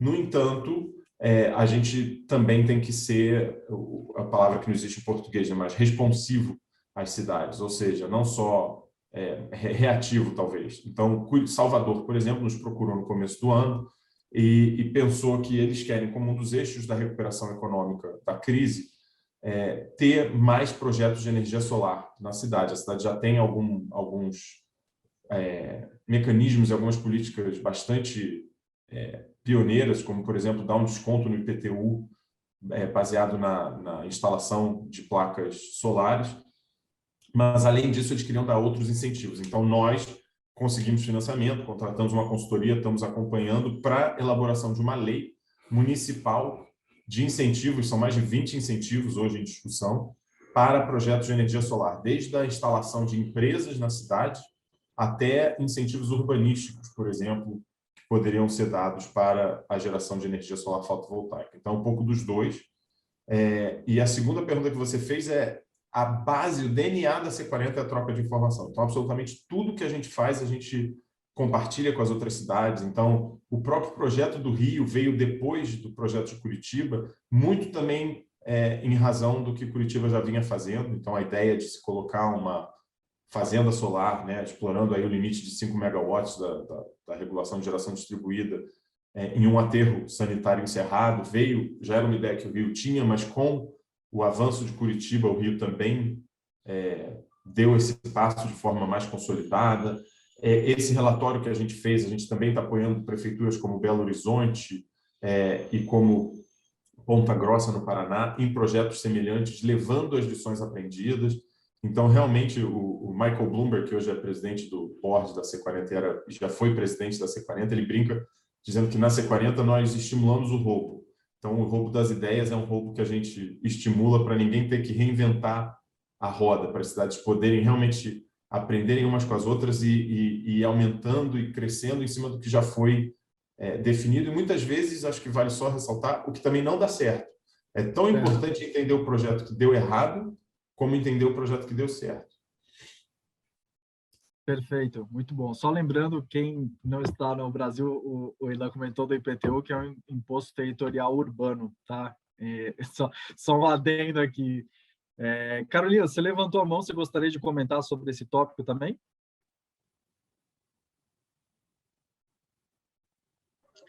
Sí, perfecto, muchas gracias. También similar, digamos, a todo el ejercicio que hacen desde la red C40, y creí, digamos, en lo que les presentaba al inicio del SLAB, todo ese tema de apoyar a los gobiernos locales para el financiamiento en adaptación y mitigación, la idea es aprender de las ciudades pioneras que estamos trabajando, como les mencionaba, Envigado y Tópaga, para en el 2000, diría yo ya 2022, finalizando quizás este año, poder replicar esos modelos y esos aprendizajes en otras ciudades.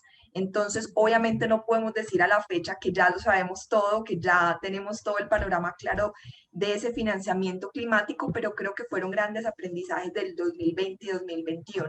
Entonces, parte de esta consultoría, este proceso que se hizo en las ciudades era generar, sí, como un modelo de negocio que nos permitiera replicar la experiencia en otras ciudades de Colombia y Latinoamérica. Sí, eso quería comentar y pues seguramente con estos aprendizajes en las otras ciudades se alcanzarán como otros retos y otras soluciones frente a la instalación de energía fotovoltaica en Colombia, Brasil y otras ciudades de Latinoamérica. Muito bom. Carolina, tem uma pergunta que a gente gostaria de trazer para você.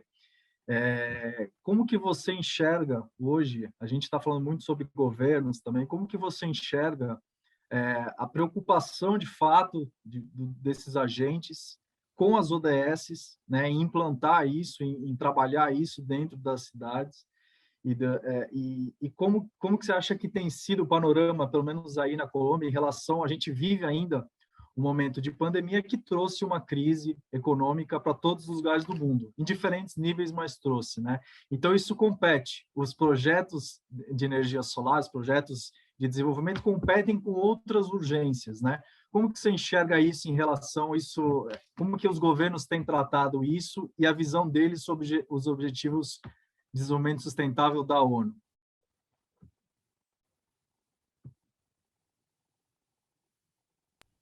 Sí, perfecto. Muchas gracias por la pregunta.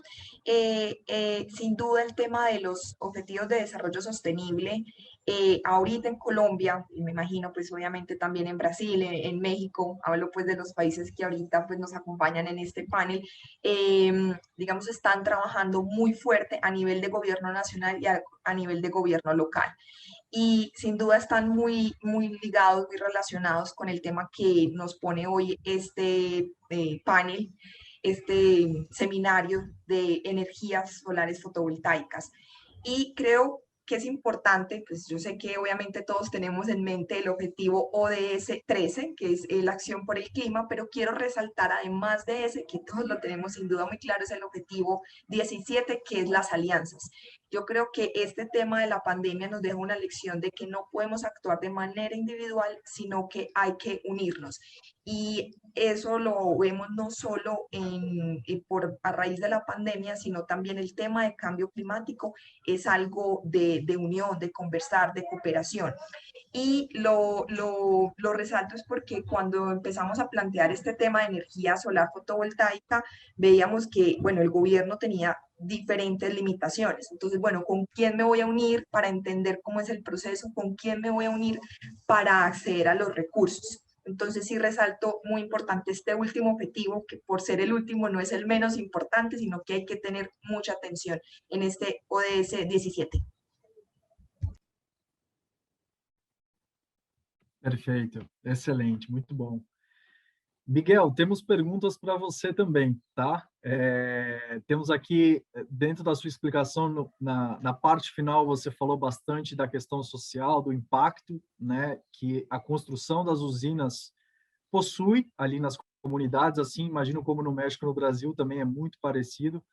A gente entende que as usinas de porte do tamanho de utility, né, a potência desse tamanho, toda vez que elas vão ser construídas em algum lugar, aquilo traz um desenvolvimento, às vezes, para aquela região, de uma forma que a gente nunca imagina, né?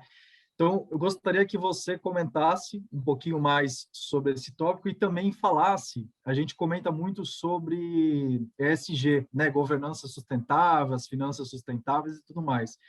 E eu sei que o trabalho da Atlas é muito sério em relação a isso, tanto na questão de escolha de parceiros, escolha de quem vai estar atuando junto. Então, gostaria de entender no primeiro momento como que você enxerga isso, o que você consegue compartilhar para a gente. Sí, por supuesto. Gracias, Rafael. Tienes razón. Nosotros cuando llegamos a una comunidad, desde el día que se conceptualiza el proyecto, estamos viendo cómo vamos a impactar a la comunidad. Y en ese sentido nos hemos dado la tarea, como mencionaba en la presentación, que fue muy rápido, tardaríamos todo un día y deberíamos invitar a los responsables de ESG de Atlas para que nos hablen de esto, pero estamos muy comprometidos con la educación y con la equidad de género y con capacitar a las comunidades a que tengan capacidades mejores por nosotros haber estado ahí. Entonces, se capacita pues a negocios locales, digamos, para que puedan ser proveedores, se capacita a las personas para que puedan trabajar con nosotros. No tiene sentido traer, sobre todo durante la construcción, no tiene sentido traer personas de fuera para que trabajen. Entonces, hay una derrama importante. Tenemos que cuidar también muchos aspectos como pareciera poco trascendental, pero hasta el polvo que se levanta cuando los camiones entran a dejar los paneles en algunas comunidades que son rurales. Tenemos que tomar en cuenta cómo impacta esto a las comunidades. Hay un diálogo permanente con ellos para cualquier inquietud, solicitud, queja incluso. Entonces hay un trabajo muy estrecho con las comunidades desde que trabajamos ahí, y nuestra meta es dejar la comunidad mejor que cuando llegamos a ella. Ahora, me preguntabas también de la financiación. Bueno, nosotros normalmente vamos por una financiación tipo Project Finance, por lo cual trabajamos con bancos que tienen unos estándares muy estrictos ambientales y sociales, y dependiendo de la legislación de cada país, pues tenemos que hacer a veces hasta una especie de análisis de brechas para cumplir con los estándares de los bancos, que pueden ser más rigurosos a veces que las regulaciones locales, ¿no? No sé si respondí todo o si quedó algo pendiente, porque fue muy completa la pregunta. Não, foi excelente. Respondeu sim, com certeza. Gostaria de fazer uma última pergunta aqui. Na verdade, é para todos vocês, tá? Eu vou seguir a nossa ordem. Primeiro o Ilan, depois a Carolina, depois o Miguel, mas é um assunto que diz respeito a todos vocês e que é super importante, que é armazenamento de energia, baterias, principalmente focado em energia solar. Cada um de vocês tem uma experiência, tem uma visão, e eu gostaria de escutar brevemente de vocês. Vocês entendem que a questão do storage, do armazenamento de energia, ele vem para salvar, ele vem para ajudar? Como que ele contribui tanto nas cidades quanto em usinas, e no caso do Miguel, com usinas de grande porte? Ilan, por favor. A armazenagem, né, o storage, ele já vem sendo definido pelo setor como a nova grande fronteira tecnológica para energias renováveis. Isso nós já vemos esse movimento em países como Estados Unidos, onde projetos de storage, de armazenamento de energia, principalmente renovável, vem ganhando investimentos e atenção muito grandes nos últimos anos.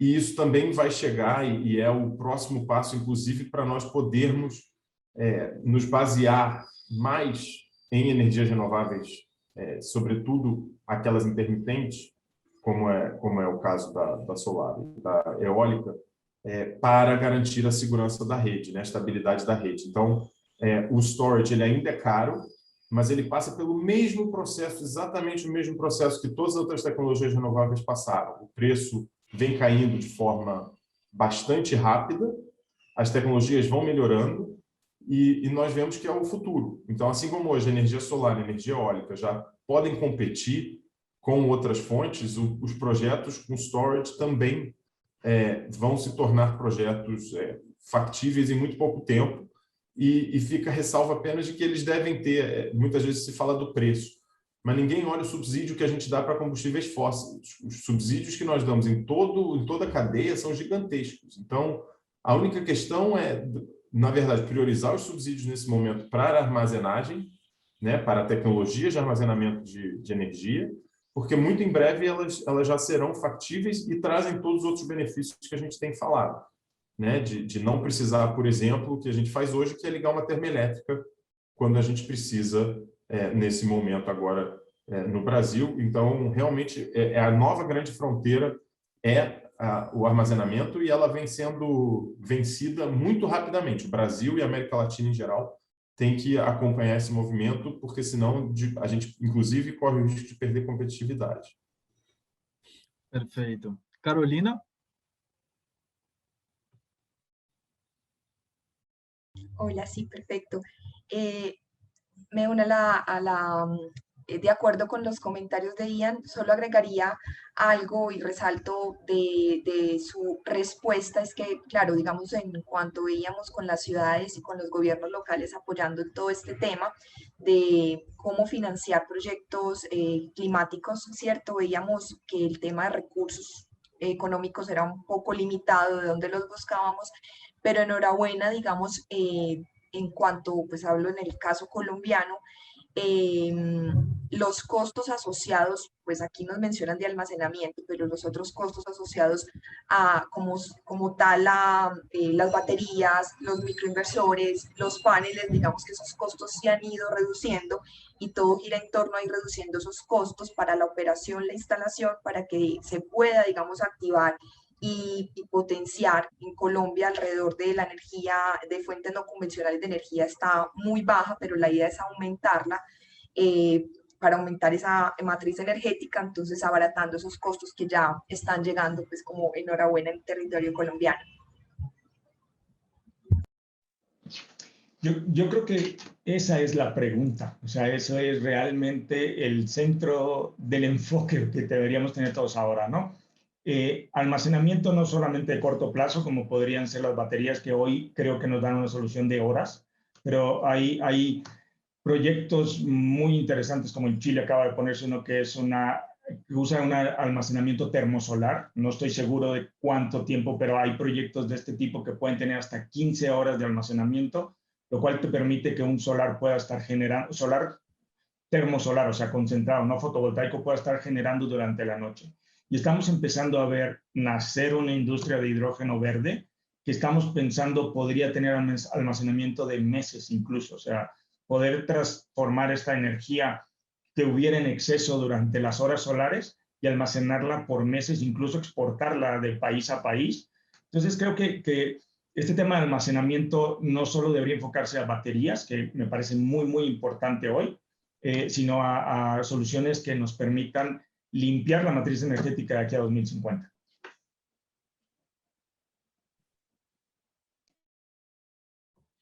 Perfeito. Estamos aqui já caminhando para a nossa reta final. Eu gostaria, primeiro de tudo, agradecer. Acho que vocês fizeram contribuições muito ricas, né, de cada local, de cada tipo de projeto, contribuições significativas para a gente falar dos dois temas, né, juntando o desenvolvimento sustentável com a energia solar. Eu queria agora, para a gente fazer as considerações finais, as últimas palavras. Então, eu vou fazer também na nossa ordem aqui, primeiro Ilan, depois Carolina e depois Miguel, mas eu vou dar aí 2 minutos para vocês fazerem as suas últimas considerações que julgarem serem importantes. Ilan. Rafael, só como um gesto rápido, eu vi o Márcio fez uma ótima pergunta no chat, eu vou, se você me permitir, tomar 20 segundos, 2 minutos para responder, que é uma ótima pergunta. O mercado de crédito de carbono, ele segue crescendo no mundo, principalmente voluntário, em alguns lugares já estruturado, como na Europa, em algumas regiões dos Estados Unidos e na China, mas todos estão esperando a COP26, que vai regulamentar o artigo 6, que trata de mecanismos de financiamento. Então, existe uma espera muito grande para a COP26, que vai acontecer agora em novembro. Não se sabe se vai definir o artigo 6, mas que faz a migração dos mecanismos financeiros do protocolo de Kyoto, que eram os 3 mecanismos previstos no protocolo de Kyoto, como eles vão ser tratados no novo contexto regulatório do Acordo de Paris. Então, isso respondendo de maneira rápida, talvez, aí a pergunta do Márcio. E terminar agradecendo ao convite, também a Carolina e o Miguel, que trouxeram essa perspectiva tão interessante, tanto regional, mas também da Colômbia e do México. E colocar que é um momento crucial, pelo menos no Brasil, mas em outras cidades, para que os municípios tenham um papel mais preponderante na governança energética. Então, isso precisa ser apoiado. Então, estamos aqui, CLEI, C40, Atlas, apoiando municípios, mas também criando a necessária criação de políticas, de arcabouços regulatórios e políticos para que esses municípios possam avançar, não só municípios, estados também, na gestão energética, que ainda é tida como um tema nacional, e cada vez mais a gente vê que é necessária a inclusão de outros níveis de governo. E aí, falando do Brasil, nunca foi tão importante a gente investir em energias renováveis, em energia solar, sobretudo geração distribuída com os benefícios que nós temos hoje, num momento de crise hídrica, de crise energética, de crise econômica. A energia solar distribuída é uma solução para essas três. E da pandemia também, ao gerar empregos e diminuir também a conta de luz, né? Dependendo do modelo de negócio, sem aumentar nenhum custo. Então, só colocar que a gente tem que continuar com essa agenda e parabenizar vocês pelo tema e pela organização do evento, muito oportuno esse momento para se discutir. Obrigado, Ilan. Carolina?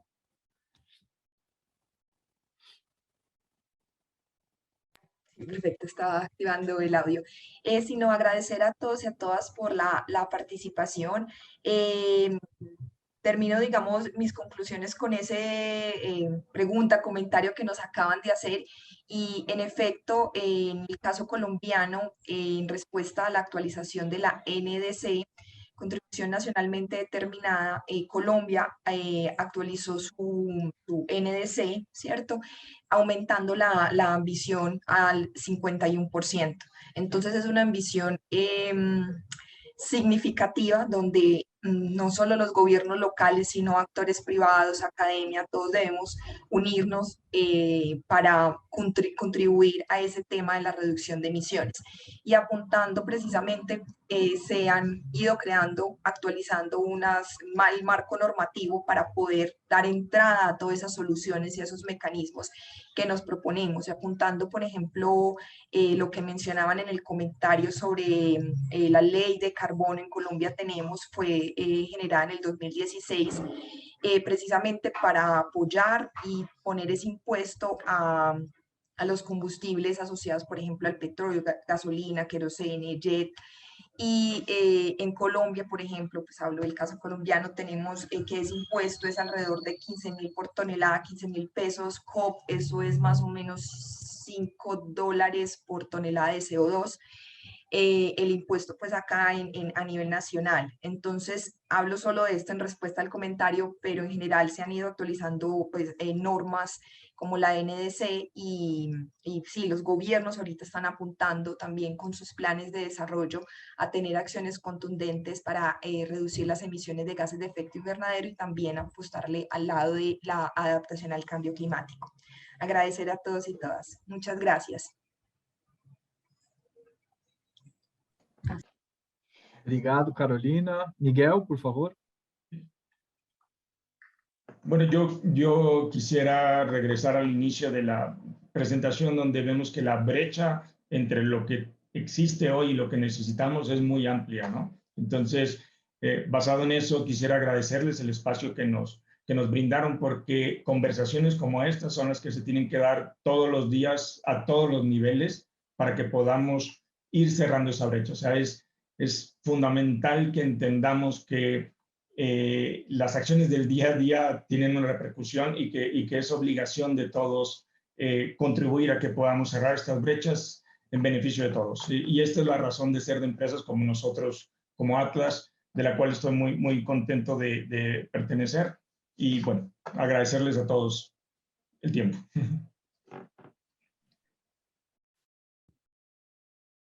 Perfeito. Então, mais uma vez, eu também aproveito para fazer as minhas considerações e me despedir. Então, mais uma vez, agradeço pela participação, Miguel, Carolina e Ilan. Foi muito rico, né? Eu já também trabalho no setor fotovoltaico no Brasil há 5 anos, então foi muito legal cada vez mais fazer uma atualização de conhecimento, uma troca, um compartilhamento. né? E, além de agradecer, agradeço a todos que participaram, a todos que mandaram perguntas, e vou passar a palavra para a Natália, agradecendo também a Konrad Adenauer, a Fundação, em nome da NUSCA, pela oportunidade, pela confiança. E é com você, Natália, agora eu te devolvo aí para as suas considerações. Obrigado para todo mundo.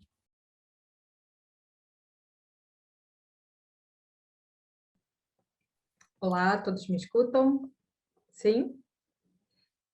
Muito obrigada pelas apresentações, foi sensacional, realmente aprendi muito ouvindo e escutando vocês. E eu acho que já foi pontuado muito bem a importância da disseminação desse conhecimento. A energia solar fotovoltaica pode ser considerada nova, né, em relação às demais fontes, é tudo muito novo, e é muito novo também a participação, a relevância das cidades, né, dos governos locais, na questão das mudanças climáticas, na questão de disseminação desse tipo de fonte. Então, é realmente essencial esse tipo de evento para que os governos saibam a quem recorrer, como fazer, que tipo de financiamento estão à disposição, quem são os agentes desse mercado. Então, eu agradeço muito aí a apresentação de vocês. Gostei muito também da apresentação do Miguel, de ver como a empresa está preocupada e está relacionada com os objetivos do desenvolvimento sustentável, né?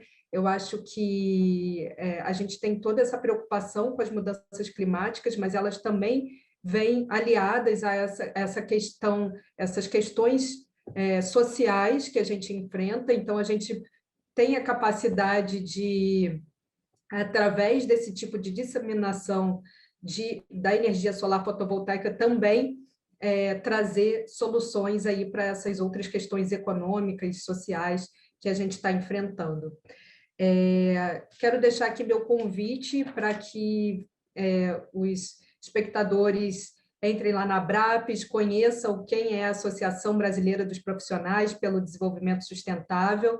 Nós temos um network incrível de profissionais que atuam com esse valor do desenvolvimento sustentável. Então, aí fica o convite para que vocês conheçam mais a nossa atuação, os nossos grupos de trabalho, as nossas atividades. E, mais uma vez, agradecendo aqui a Fundação Konrad Adenauer por essa oportunidade, por esse apoio, e parabenizando também pelo trabalho da Fundação. Muito obrigada, e passo, então, para a Nuska. Obrigada a todos. Obrigada, Natália. Muito obrigada pela participação de todos. Tivemos aqui uma excelente aula com esses professores maravilhosos. Ila, quantidade de informações que você conseguiu passar aqui para a gente entender um pouquinho mais do trabalho do C40 e a relação de vocês na América Latina e com a geração fotovoltaica foi fantástica. A gente conseguiu ter um overview, ter uma ideia de como funciona tudo isso. E vocês estão de parabéns pelo trabalho, parabéns pela apresentação. Muito obrigada por ter aceito o nosso convite. Carolina, fantástica sua apresentação também. O ICLEI é um parceiro da Fundação já há muitos anos, e aqui com o programa regional também desenvolvemos alguns trabalhos em conjunto. Ficamos sempre muito felizes de poder trabalhar com o ICLEI, desenvolvendo esses projetos. E esse trabalho do Urban Labs que vocês desenvolvem é fantástico, já tive a oportunidade de conhecer um pouquinho, eu sei que também estão trazendo aqui para o Brasil isso, então é muito bom. E sim, a gente tem que estar trabalhando com os governos locais, a gente tem que estar descentralizando isso, porque afinal de contas é do municipal que a gente consegue atingir as outras áreas, porque vindo do federal, eu entendo que todos os países se torna um pouco mais complicado, e quando a gente vai desenvolvendo os nichos e trabalhando dentro de cada localidade, cada comunidade, cada um tem a sua particularidade acima de tudo, então é importante esse estudo e esse trabalho local. Miguel, muito prazer em conhecê-lo, conhecer sua empresa, o trabalho da Atlas é fantástico. Eu sei que vocês estão aqui na América Latina, em diversos países, e principalmente aqui no Brasil também, como você falou. Esse trabalho com educação, como a Natália falou, é primordial. Eu acho que a educação é a base de tudo, né? Se a gente quer trabalhar com desenvolvimento sustentável, se a gente almeja um desenvolvimento sustentável para nossos países, para o nosso mundo, é na educação que a gente vai conseguir atingir isso. Então, temos que educar, temos que capacitar, temos que ensinar e precisamos do apoio das políticas públicas, né, dos nossos governantes, para que eles nos apoiem, para que eles apoiem suas comunidades, para que eles apoiem os países nesse desenvolvimento sustentável. Temos acordo de Paris, temos diversos acordos, falamos em ODS, falamos em ONU, mas é um mundo só. Estamos aqui na América Latina, mas é um mundo só. Por isso que a Fundação Konrad Adenauer faz questão de estar presente em diversas territorialidades, faz questão de desenvolver esse tema por continente e também nos países, para que a gente consiga estar atingindo a um maior número de pessoas, né? Podendo estar passando essas informações. Nós também trabalhamos com capacitações de governantes locais, capacitações de público em geral. Temos muitas bolsas voltadas para energias renováveis. Convido a todos a conhecerem as nossas redes sociais. Temos Instagram, temos Facebook, temos Twitter, temos nossa página, né, o nosso website. Lá vocês conseguem encontrar diversas bolsas que a Fundação oferece, tanto na área de energias renováveis, como em diversas outras áreas. Aconselho a todos a nos seguirem. Aqueles que nos pediram as apresentações, eu vou estar pedindo a gentileza para os nossos painelistas me enviarem, para que a gente possa compartilhar com todos as últimas apresentações feitas. E agradeço em nome da nossa diretora, Nicole Stopfer, que não pôde estar aqui hoje com a gente, infelizmente, mas que está dando todo o suporte necessário para que a gente consiga desenvolver esse tipo de trabalho. E meu muito obrigada a todos. Então, encerramos aqui o nosso evento. Para todos que estiveram aqui presente, vocês têm acesso ao meu e-mail também. Fiquem à vontade para fazerem contato, qualquer dúvida, qualquer pergunta. Rafael, muito obrigada pela sua moderação. Natália, fantástico a gente está desenvolvendo esse trabalho com a Abraps. Eu não podia deixar de agradecer aos nossos tradutores, Otávio e Hermínia, por estarem nos acompanhando aqui, porque sem vocês a gente não consegue atingir esse público tão amplo que é a América Latina, que nós queremos englobar. Então, muito obrigada. Jaqueline, equipe técnica, muito obrigada também e desejo a todos uma boa semana e um bom resto de terça-feira. Obrigada. Obrigada.